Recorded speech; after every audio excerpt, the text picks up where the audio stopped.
All right, so for lesson 2.2, this is for geometry. We're starting off on page 83, and this can be a bit difficult. So if you need to fast forward, rewind, pause, rewind, fast forward, I recommend you do so. This title is called Logic, and we are on chapter 2.2. As I mentioned in lesson 2.1, if you have not done the chapter 1 test, I recommend you stop watching this video, go take that test, make sure you cover everything from chapter 1 so you're not mixing the two together. The chapter 1 test was due on Tuesday, September 3rd, but because of Hurricane Dorian, I'm postponing the assignment due to September 10th. So make sure you just bring it next time, September 10th. Now, this title of this lesson is called Logic. To me, it's just basically seeing statements and seeing if they make sense, seeing if they're true or false, and making sure that you understand it. There are a lot of vocab words in this section, so you're going to see me write down and point a lot in my textbook, a lot of terms. And we're going to start off with the very first highlighted word right there at the top of page 83, which is a statement. And a statement is any sentence that is either true or false, but not both. There's no such thing that a statement can be both true and false. It's either one or the other, and that's what a statement is. Now, truth value is the truth or falsity of a statement, meaning how true or how false it is. We're going to get more into this as we dive into lesson 2.2. And negation is basically kind of sounds like the word negative, right? Is a statement that has the opposite meaning as well as an opposite truth value. Okay, I kind of like to represent negation as saying the word not, but more specifically, there is a symbol used for this that's very, very, very important, right? Now, when they give you statements, just understand that they're going to give you, a statement can be represented by a letter. So, for example, P. And they'll write out the statement like P. Statement P is a dog has 4 legs. Okay? So that might be the statement that they give you. A negation statement or a not statement would not necessarily look like the letter P. It would kind of look more like this. So in other words, you're going to see this symbol, and this symbol means not P, or meaning that it has the opposite meaning or the opposite value of whatever that statement's going to be. You're going to see more of that as we dive into lesson 2.2, which I recommend that you do so. If you go to page 84, you're going to see a word called conjecture. Conjunction. Conjecture was from the last lesson. Conjunction. So a conjunction is in terms of math. There is a conjunction in English class. This is not the conjunction that I'm referring to. I'm not referring to English conjunction. The term for conjunction in math is it's a compound statement. Okay. Formed by joining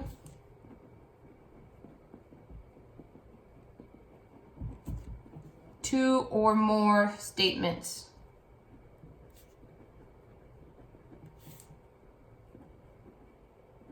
With the word and. So basically it's combining two statements together, and they use the word and to combine them. And here's how a setup would look like, okay? A setup like this would be more like P and Q, or statements P and Q, okay? Or they might write it differently, okay? They might use this symbol instead. Kind of looks like an upside down V. So P and Q, just know that these two mean the same exact thing. Now this is important.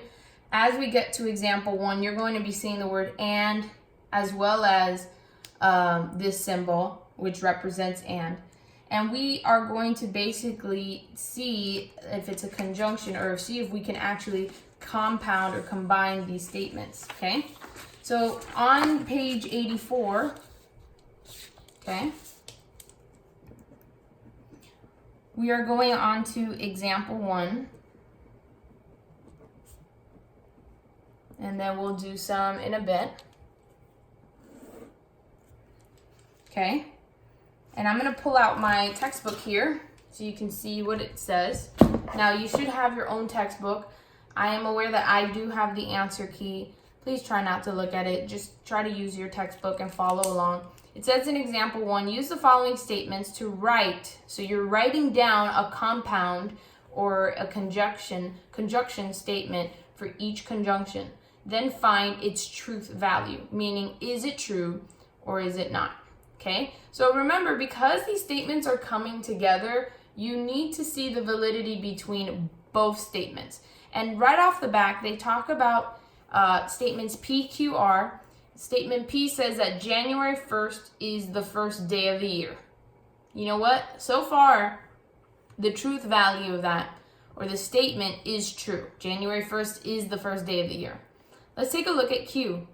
So -5 plus 11 equals -6. Okay? However, the 11 is a bigger number and it's positive, so it can't really equal -6. I already know that Q is leaning towards the false statement. Okay? And then R says a triangle has 3 sides. Okay? Yeah, you know what? A triangle really does have 3 sides. So far, we can conclude that P is true. Okay? We can conclude that P is true. We can conclude that Q is false. And we can conclude that R is true. However, this is not what they want us to do. They want us to look at these conjunctions and they want us to determine their truth value. For example, on example A, right there in example 1, part A of example 1, it says P and Q. Meaning that we're going to be looking at P and Q and seeing them together, because it says and, seeing them together as one statement or a compound statement, all right? Now, P, as it said, was January 1st is the first day of the year. That is true. We got that part down. And Q, let's see if they have the same truth value, because remember, we're looking at it as one. Q has -5 plus 11 is -6. We determined that this was false. Okay? And now, here's the thing though. What can we say about both of these? Do they both have the same truth value? They don't. So in this case, the truth value here, because they're combined, is just false. Okay, Mrs. Elliott, what do you mean? So if both of them were true, then this whole compound statement is true. If just one of them is false, then your answer is false.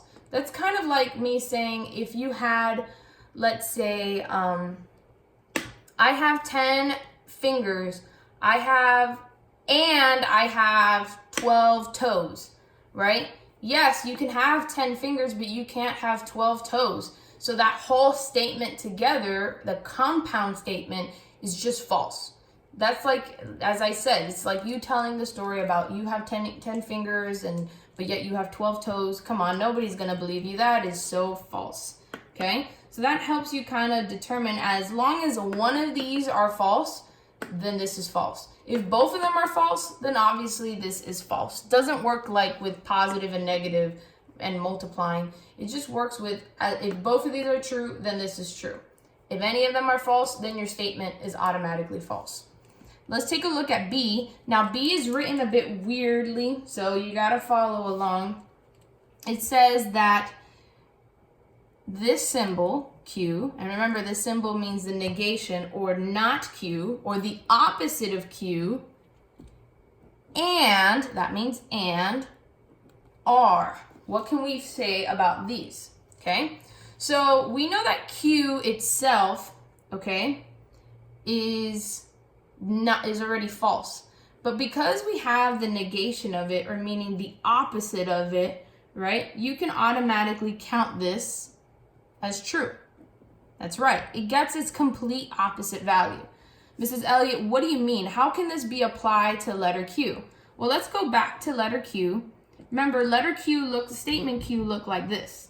It said that -5 plus 11 equals -6. And we knew that that was false. However, when you're putting this symbol, or the negation, or saying not, you're actually saying this. -5 plus 11 does not equal -6. And you know what? That actually is true. It's kind of as if what it represents kind of just changes. If it was false, it's true. If it was true, now it's false. Okay? But that's what it means. Now we have this and, if you want to write the word and, R, well, we know R is already true. Hey, both of these statements are true. Not any one of them are false. My truth value is true. So these are my answers here, by the way. We are determining the truth value for each one of these. And that's what a conjunction is. Now, there is another way to say having two statements come together. However, it's not a conjunction. If you take a look at the bottom of page 84,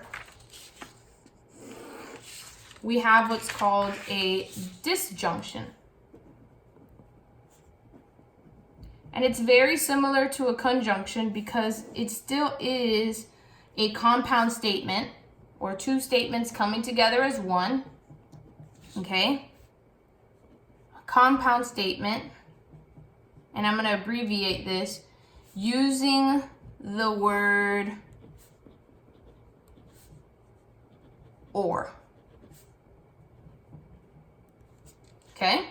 So now we're going to be using the word or for a disjunction. So we had and we had this symbol represent the same thing. So as you can see here, I put it right here. But we also are going to have statements that look more like this. P or Q.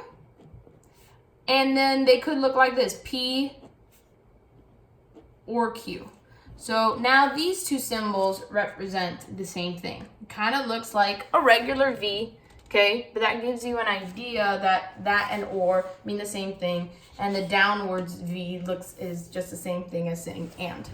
So we're going to apply this to one of the statements. And then what we're going to do is, to one of the examples. And then what we're going to do is we're going to look at our printed notes next. So if you go take a look at example 2, okay? I'm going to use this next page.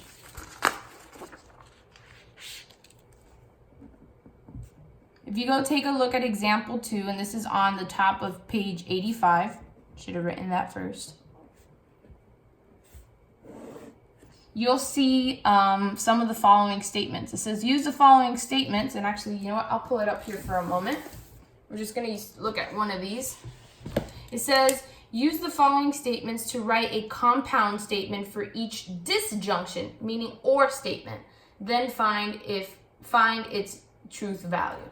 So you're going to see why or and actually have different results. So let's take a look at what P says. P says 100 divided by 5 equals 20. Well, that we know is true. Okay? Let's keep going though. Q says the length of a radius of a circle is twice the length of its diameter. And I'll break down what that means.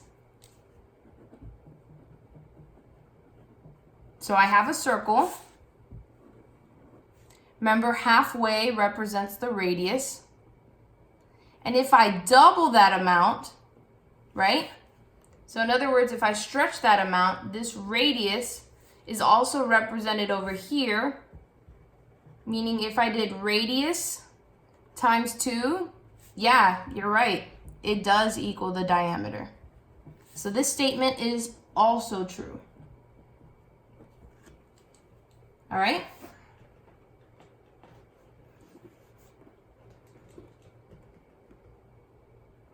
So think about what we just wrote there for a second.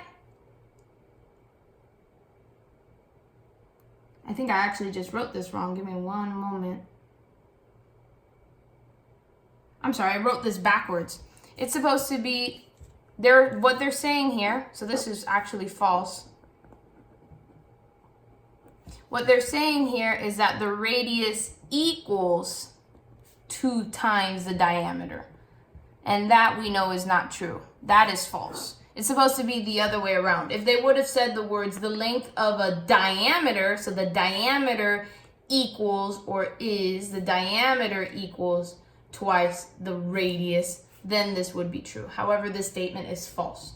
So now what does that mean when it comes to now looking at disjunctions? Take a look at example A where it says P or Q. Yes, there is a statement R on your example 2, but we're not going to look at statement R. Okay, we're just going to look at statements P and Q for now. But the compound statement P or Q, we need to pay attention to each one of them. P we now know is true, and or we know is false. So what would our truth value come out to? Well, you may think from looking at the other example, when we had and, if I had one false, my answer was false. Well, in this case, it kind of doesn't matter here. As long as I have one true statement, this whole statement is true. You might be wondering, what do I mean by that?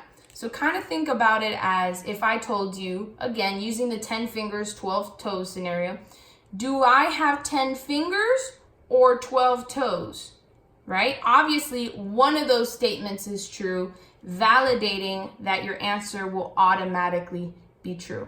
So your truth value is true. A side note to make from this is as long as one statement is true, your truth value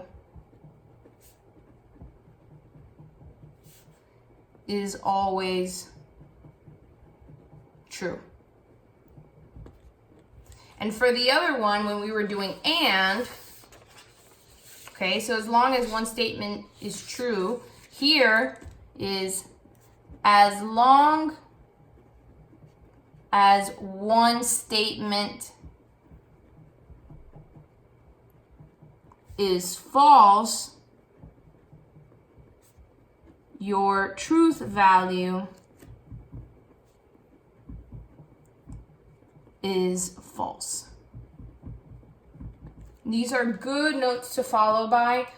Maybe write this off to the side, maybe before you do your homework, but it kind of gives you an idea when something is true, when something is false.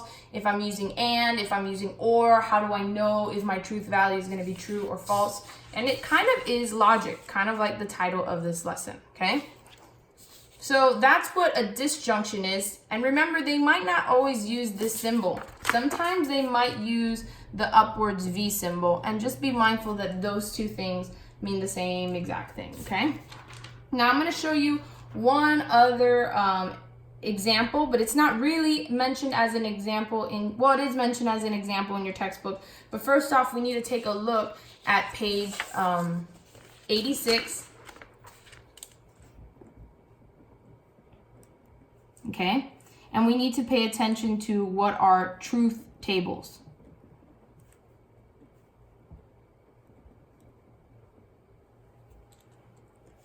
Okay, so you should have it at the bottom of page 86. You're going to see a bunch of these tables down here, okay? And a truth table is just basically a convenient method for organizing the truth values of each statement, okay? So it's just organizing your thoughts, all right? For example, if we know that P is true, then not P is false. So I'm going to write that down so you can see what I'm talking about. If P is true, then not P, or the negation of P, is false. Remember? This symbol is just a fancy way of saying the opposite. And this works vice versa. If P is false, then the opposite is true. All right? So we need to kind of pay attention to our conjunction and disjunction tables.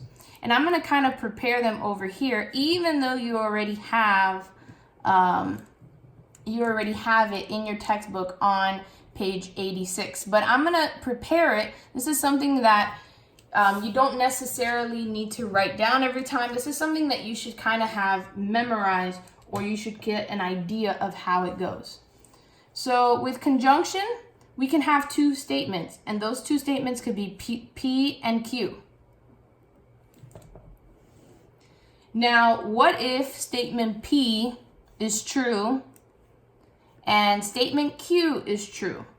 What would that tell me about the conjunction of P and Q? So in other words, what would my truth value be with P and Q? Okay, so if both statements are true, this is automatically true. Now let's say if statement P is true and statement Q is false, well, because it's an and, as long as one of them is false, kind of as I mentioned over here, as long as one of your statements is false, your truth value is false. So as long as one of these are false, this is false. How about if statement P is false and statement Q is true? Still, P and Q will be false. And how about if both statements are false? Well, then obviously P and Q are false. That's all that it's explaining there at the bottom of page 86 about the truth tables. And like I mentioned, you don't really have to memorize this. This is something that's kind of common sense. As long as one of your statements are false for a conjunction, then it's false. Now for a disjunction, using the same thing, the letter P as one statement, the letter Q as another statement. If statement P is true and statement Q is true, what would the truth value be for P or Q? Remember now, disjunction is just a fancy way of saying or. All right? So in this case, the rule that we followed here was, let me see if I can pull it up, it's right behind here, is as long as one statement is true, your truth value is always true. So as long as one of these are true, that means my truth value, in other words, my P or Q, is true. How about if statement P is true and statement Q is false? Well, this is still true. One of the statements, it's either or, and I see that one of the ors is true, so that's true. How about if statement P is false and Q is true? My result is still true. And if I have false and false, well, both of them are false, neither of them are true, then obviously this is false. And if you notice, these top parts are exactly the same. If I have true and another true statement, no matter if it's a conjunction or disjunction, it's going to be true. And if I have false and false, no matter if it's a conjunction or disjunction, it will always be false. It's only this middle part that kind of changes up, okay? So maybe that will kind of help you out a bit more. And I'm going to do one more question, which is on, this is page 87.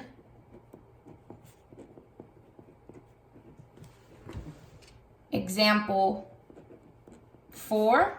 And I'm just going to do part B only because part B is the trickiest, okay? If you can do part A on your own before you try B, that's cool. You can pause this video and try it out. I'm going to do part B, and it's basically wanting you to make columns. The directions there on your textbook says make columns, kind of like how we did here, okay, for the following. So the thing that's being represented here, or the statements, is P and Q or R. So it's kind of like a lot of things are going on. It's a bit crazy.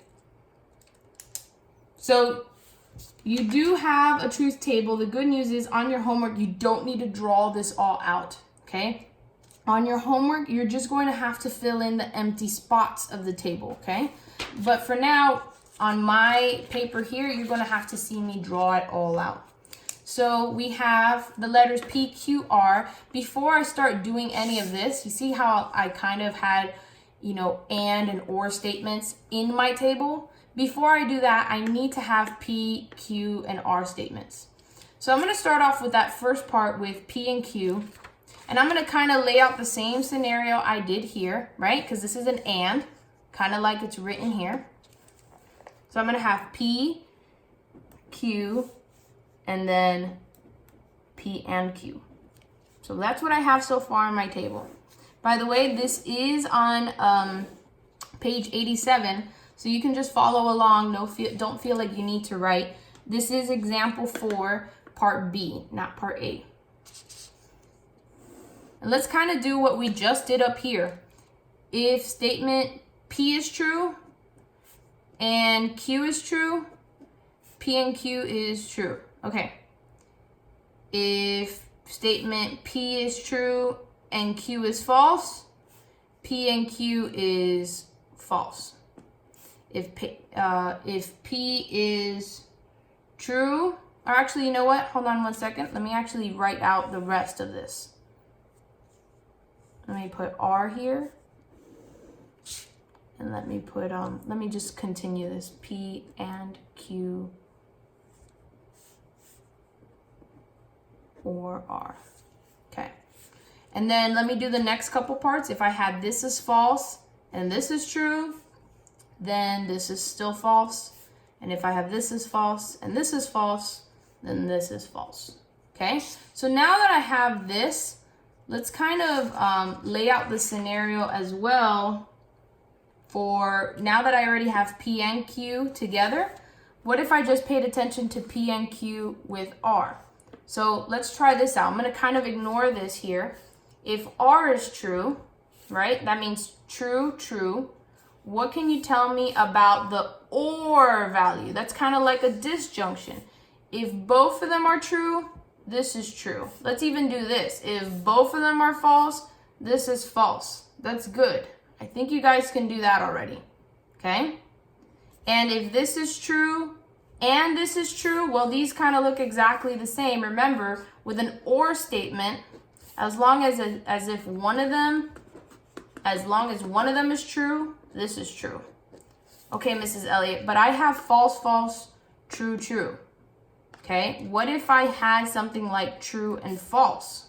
Well, remember, as long as one of them is true, this is true. Okay, so you will need to kind of repeat some of these letters. You will need to put true, true, true, and false, false, and true. You would kind of need to complete the table to basically make sure that you're able to evaluate the truth value of P and Q or R. Now, I know that this seems very, very, very confusing. So if you're not sure what I'm saying here, if this all sounds like gibberish, no need to, if you feel like you try to fast forward, rewind, and pause, and it didn't work out for you, please feel free to email me, okay? Because out of all the lessons, I feel like today's lesson, this one is the hardest one, okay? So if you're still not sure about what P and Q and the negation or the and or the or conjunction, if you don't understand that, just stop what you're doing, kind of email me, or if you want to try to answer some of the earlier questions from your homework first before you get to the hard one, that's fine too, okay? But this is basically a lot that I've written down, okay? If you at least got the majority of the first half, you should be able to do a good portion of the first half of lesson 2.2, which is about logic.